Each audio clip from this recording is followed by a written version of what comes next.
So I started in 2000. Right. Got straight out of college.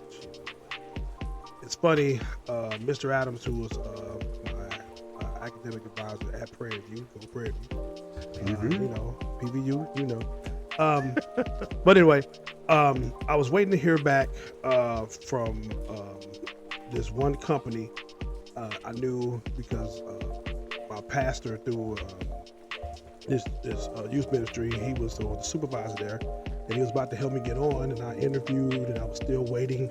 Okay. And he came and told me, he said, hey, Fort Bend ISD at the time, they said, hey, man, they're looking for teachers. And I was like, man, I ain't heard from this company yet. So I was like, hey, let's do it. So got into that, and I had a wonderful mentors. But I will say this, man, when I first got in, fresh out of college, and I know everybody may have experienced this.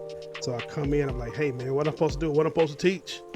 And they said, hey, they just gave me this big old notebook. Here you go. See you next week. Be ready to teach. And I'm like, okay, well, yeah. So that's kind of how I got into education.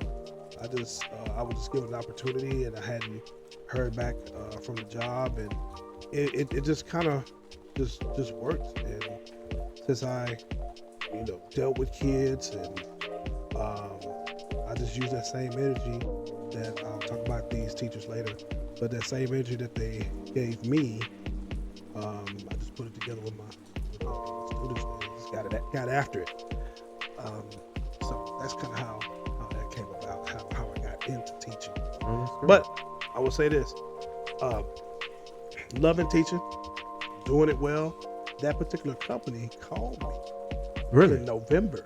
They said, hey, are you ready to go? And I said, hey, I know that y'all want me to come on, man, but I love what I'm doing.